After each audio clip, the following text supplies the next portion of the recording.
My name is London Homerwambi. And I'm Allie Breyer.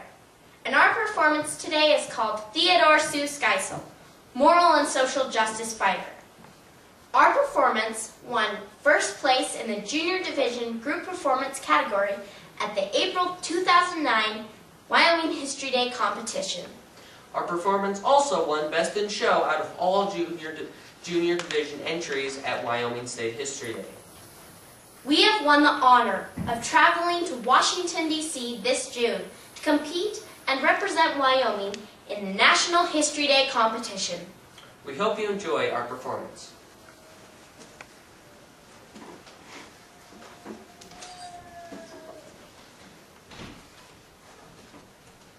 As an iconic individual, Theodor Seuss Geisel broke many a rule.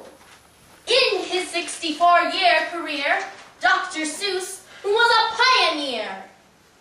It may be hard for some to realize, but Theodor Geisel opened eyes.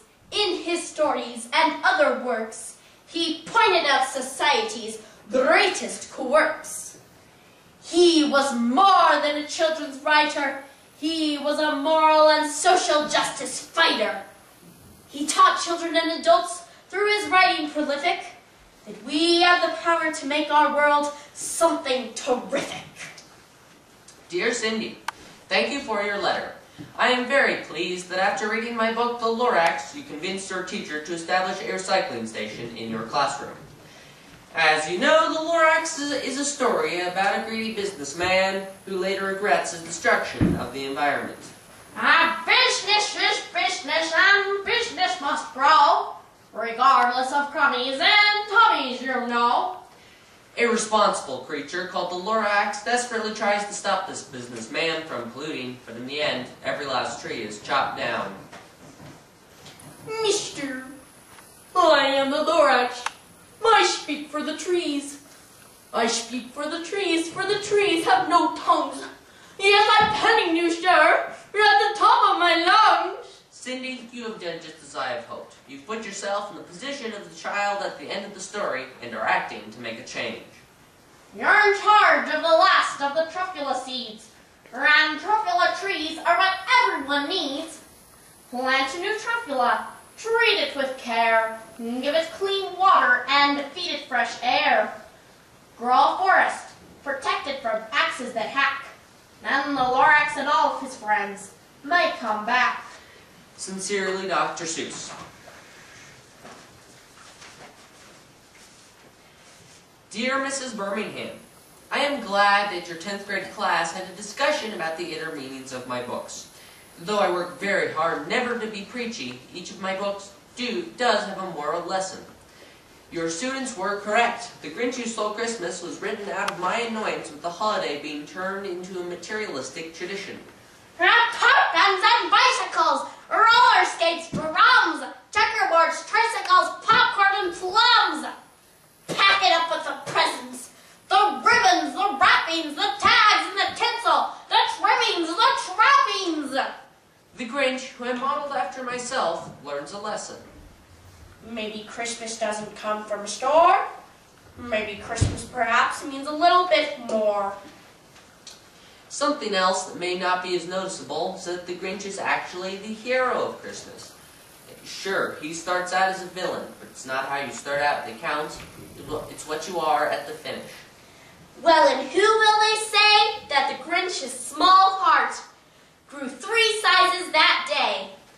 An example of this in my own life is becoming aware of the need for equality and sensitivity towards other races. In my first book, and to think that I saw it on Mulberry Street, I had a gentleman with a pigtail. I colored him yellow and called him a Chinaman. That's the way things were 50 years ago. In later editions, I refer to him as a Chinese man. I've taken the color out of the gentleman and removed the pigtail.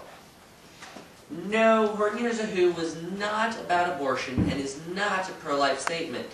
In fact, I threatened to sue an anti-abortion group so they would take a quote from Horton off their stationery. A person's a person, no matter how small. I really don't like people to hijack my characters and materials to front their own points of view. Horton!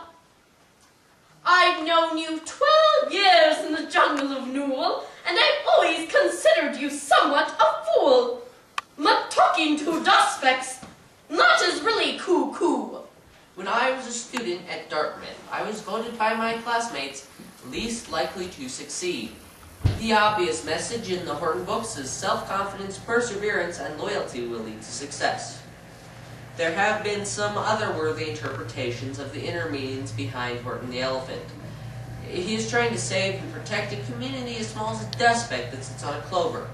He is being bullied by the Wickersham brother monkeys. It's a deep-down evil political plot. Pretending you're talking to who are not. We're the Wickersham brothers. We're vigilant spotters. Hot shot spotters of plotters and rotters. And we're going to save our sons and our daughters from you.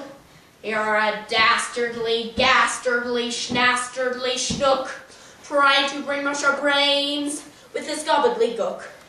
They were named after the Wickersham Report, which came out during Prohibition in 1931. Since my family had owned a brewery for generations that my father had to shut down because of Prohibition, I felt that George Wickersham deserved a special note in my book. Horton was published in 1954, and it's an obvious reference to McCarthyism, which was during a time of false and hysterical accusation of ordinary citizens suspected in being involved in communism. Sincerely, Dr. Seuss.